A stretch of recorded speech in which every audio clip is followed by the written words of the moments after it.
안녕하세요. 건치학개론의 치선배 장원 원장입니다. 여러분들, 우리 양치질이라고 하는 것은 아주 다들 습관처럼 하고 있는 거기 때문에 사실 양치질을 아예 안 하는 사람이 있을지 모르겠어요. 거의 드문 것 같습니다. 그만큼 모두가 양치질을 시행을 하고 있는데, 양치질을 하는 방법에 따라서 실제 입안이 청소되는 정도가 너무나도 다양하게 차이가 납니다. 여러분들 양치질 하는 방법, 칫솔 말고 다른 도움을 받을 수 있는 구강용품들에 대해서도 전반적으로 설명을 드리고, 오늘 이 시간에는 좋은 양치질 방법이란 무엇인가에 대해서 같이 이야기를 나눠보도록 하겠습니다.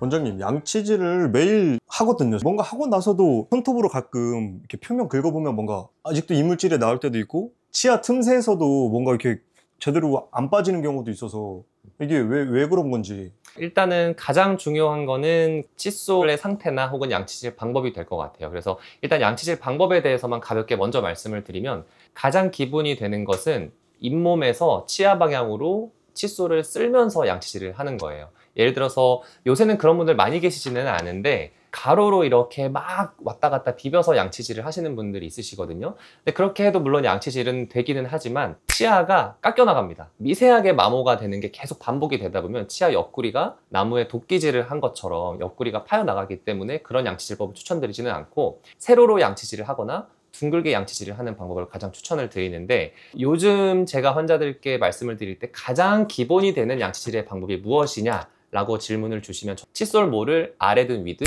잇몸에 먼저 놓고요, 그 다음에 치아가 있는 방향으로 쭉쭉쭉 쓸어 내려서 양치질을 하고, 아래의 경우에는 반대로 아래 잇몸에 대고 위쪽 치아 방향으로 쓸어서 그렇게 양치질을 하시는 것을 가장 추천을 많이 드려요.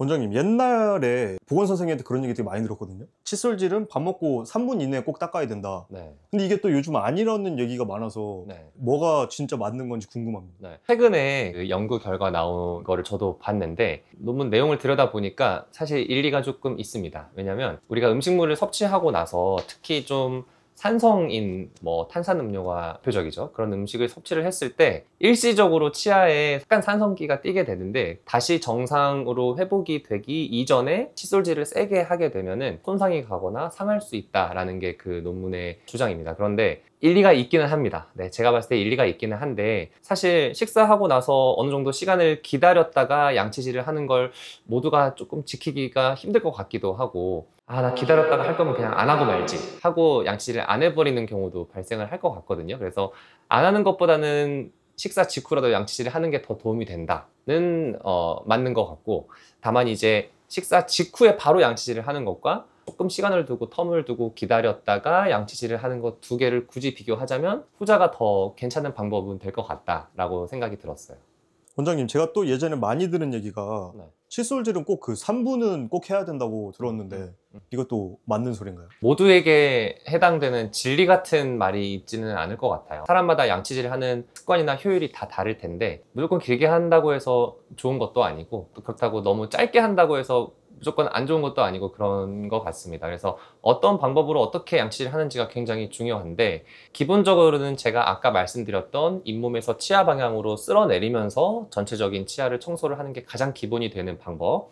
두 번째는, 이거는 조금 심화 과정입니다. 네, 그래서 정말 내가 양치질 하는데 진심이다 라고 하시는 분들께 추천을 드리는 방법은, 요새 이제 유튜브에서도 좀 유행을 하더라고요. 바스법이라고 하는 양치질 방법인데요. 보통은 이제 잇몸 질환의 원인이 되는 것이 잇몸과 치아 사이 안쪽 치아 벽에 무언가 붙어서 그게 문제를 일으키기 때문에, 그쪽을 우리가 어떻게 좀 닦을 수 있을까 라고 고민을 하다가 고안이 된 방법입니다. 칫솔모를 세워서, 이게 칫솔모라고 보면 칫솔을 보통은 이렇게 제가 쓸어내리면서 닦는다고 말씀을 드렸는데, 치아랑 잇몸 사이 부분으로 칫솔을 직각으로 이렇게 살짝 밀어 넣습니다. 그러면은 잇몸과 치아 사이에 틈이 있기 때문에 칫솔이 살짝 모 끝이 안으로 좀 들어가겠죠. 그 상태에서 진동을 줍니다. 진동을 이렇게 손을 이렇게 부르르 떤다는 느낌으로 진동을 주면 그 잇몸과 치아 안쪽이 청소가 조금 된다는 그런 개념입니다. 그래서 이걸 바스법이라고 양치질 방법을 이야기를 하는데, 이렇게 하는 거를 전체 치아 전체 잇몸에다가 안쪽 바깥쪽에 대고 이렇게 진동을 주면서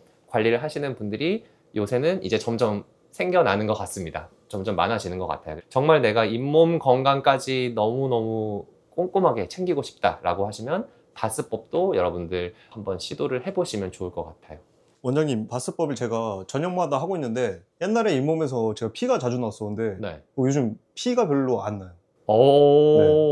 그러면 정말 제대로, 네, 바스법을 제대로 실천을 하고 계시는 거네요. 네, 좋습니다. 원장님, 근데 이 칫솔질을 진짜 열심히 제대로 하시는 분들이 있는데 그런데도 충치가 생기시는 분들이 있더라고요. 네, 이건 또 맞습니다. 어떤 이유 때문일까요? 그냥 우리가 상식적으로 생각을 해봐도 우리가 이렇게 칫솔질을 할 때 잘 닦이는 곳은 씹는 면이랑 바깥쪽 안쪽 면이에요. 근데 치아는 이거를 치아만 쏙 뽑아놓고 보면은 동그랗게 되어 있잖아요. 그래서 치아랑 치아가 닿는 곳은 굉장히 좁고 깊은 곳이기 때문에 당연히 칫솔로 아무리 열심히 해도 양치질이 되기가 좀 어려울 거고요. 또 음식물이 치아랑 치아 사이에 껴있는 경우도 꽉 껴있다고 하면은 칫솔을 아무리 밖에서 왔다 갔다 해도 근본적으로 깨끗하게 제거가 안 될 겁니다. 그래서 당연히 양치질이랑 병행을 해서 치실이나 치간 칫솔로 사이사이에 음식물을 낀 거를 다 빼주는, 혹은 치아의 옆면을 이렇게 닦으면서 관리를 해주는 그런 보조적인 기구가 필요합니다. 이거는 정말 필수적입니다. 그래서 양치질을 하실 때 그냥 세트라고 생각을 하시면 좋아요. 칫솔에 치약을 묻혀서 전체적으로 이를 닦은 다음에 곧바로 치실이나 치간 칫솔로 사이사이를 한번 이렇게 왔다 갔다 한다. 평소에 치실을 갖고 다니면서 이렇게 매번 사용하기가 너무 번거로우시다면 최소한 주무시기 전에, 자기 전에 양치질을 할 때는 치실을 사용을 하시는 게 좋고, 하루 한 번 밤에 자기 전에도 이거 너무 귀찮다, 뭐 어쩔 수 없긴 하지만 2, 3일에 한 번이라도 주무시기 전에 집에서 치실로 이렇게 전체적으로 왔다 갔다 하는 습관을 들이시는 게 굉장히 도움이 많이 되겠습니다. 원장님, 그러면 이 칫솔 중에서도 전동 칫솔도 있잖아요. 네. 이거는 어떤 효과가 더 있나요? 효과는 분명히 있고요. 당연히 분명히 있고, 전동 칫솔이 입안을 얼마나 더 일반 칫솔에 비해서 깨끗하게 만들어주는지에 대한 논문 결과도 너무나도 많습니다. 네, 그렇기 때문에 전동 칫솔을 사용하기로 마음을 먹으셨다면 전동 칫솔 저는 너무너무 추천을 드리고, 아까 말씀드렸던 그 치아랑 잇몸 사이에 칫솔물을 넣고 진동을 주는 바스법 있죠. 전동 칫솔은 바스법을 내 입안에서 실천을 하기에 거의 100% 바스법을 할 수 있는 너무나도 좋은 기구이기 때문에 표면 양치질도 마찬가지, 바스법도 마찬가지, 전동 칫솔 사용하시는 분들 저는 그대로 잘 사용을 하시라고 꼭 추천을 드리고, 또 양치질 잘 안 되시는 분들 중에 저는 전동 칫솔을 추천을 드리기도 해요. 양치질이 꼼꼼하게 하기가 좀 힘드시면 전동 칫솔로 갈아타셔서 전동 칫솔로 이렇게 관리를 하시는 거는 훨씬 더 수월하기 때문에 추천을 많이 드리는 편입니다. 원장님, 그리고 또 나이나 이제 치아 상태에 따라서 가져야 할 양치 습관도 다르다고 들었거든요. 맞습니다. 기본적으로는 좋은 양치질 방법은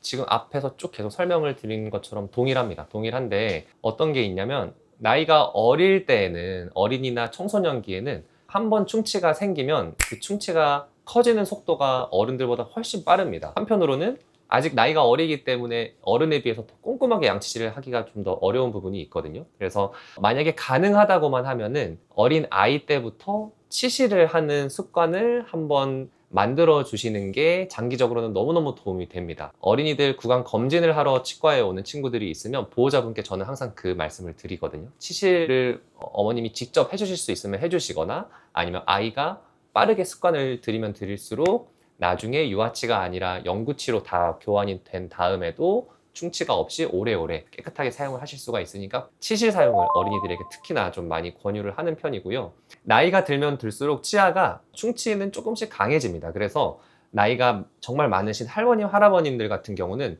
충치가 문제가 아니에요. 아무리 까맣게 충치가 잡혀 있어도 그분들은 충치가 커지지를 않습니다. 대신에 치아 뿌리를 잡고 있는 잇몸 뼈가 약해지는 잇몸 질환이 문제가 되는 경우가 많거든요. 그렇기 때문에 나이가 더 드시면 드실수록 아까 말씀드린 바스법으로 양치질을 하시는 게 굉장히 중요하겠고, 바스법은 여러분들이 딱 생각해 보셔도 쉬운 양치질 방법이 아니기 때문에, 그래서 필수적으로 치과에 오셔서 안쪽 잇몸을 저희가 따로 청소를 하는 거를 꼭 챙겨서 받아주시는 게 좋다, 이렇게 설명을 좀 드리겠습니다. 원장님, 그럼 임플란트나 보철 치료하신 분들도 더 유의해야 될 게 있을까요?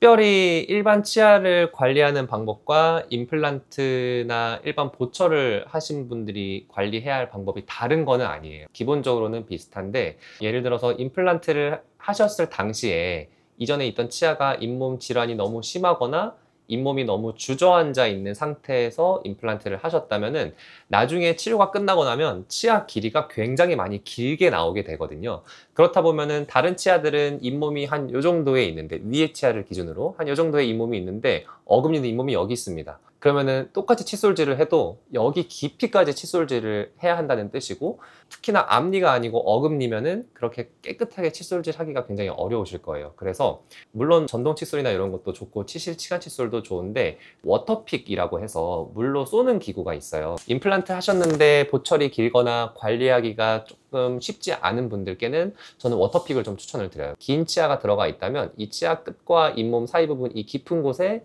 물로 가볍게 좀 쏴주는 것만으로도 사이에 껴있는 음식물들이 쉽게 잘 빠져나오기 때문에 그런 분들께는 워터픽을 저는 추천을 많이 드리는 편입니다. 오늘은 올바른 양치질 방법에 대해서 알아보고 연령대별로 주의해야 될 사항 혹은 치실이나 치간 칫솔 관리 등등 여러 가지 내용에 대해서 한꺼번에 정리를 해서 좀 말씀을 드렸는데요. 결국은 치아도 우리 장기나 근육이나 이런 거랑 일면 비슷한 부분이 있어요. 그러니까 사용을 할수록 어쩔 수 없이 조금씩은 약해지게 되어 있는데, 관리를 열심히 하시는 분들은 최대한 치아를 오래오래 튼튼하게 사용을 하실 수가 있는 거고요. 그렇지 않고 관리가 조금 소홀하신 분들은 치아가 빨리빨리 나이를 들기 때문에 조금 망가지거나 안 좋아지는 경우가 생기게 됩니다. 그래서 여러분들 집안에서 간단하게 하실 수 있는 양치질 방법만 조금씩 개선을 해도 치아 수명을 많이 늘려서 사용을 할 수가 있기 때문에 오늘 영상 꼭 참고하시고 한번 관리 열심히 해보셨으면 좋겠습니다. 네, 이상으로 건치학개론의 장원 원장이었습니다. 감사합니다.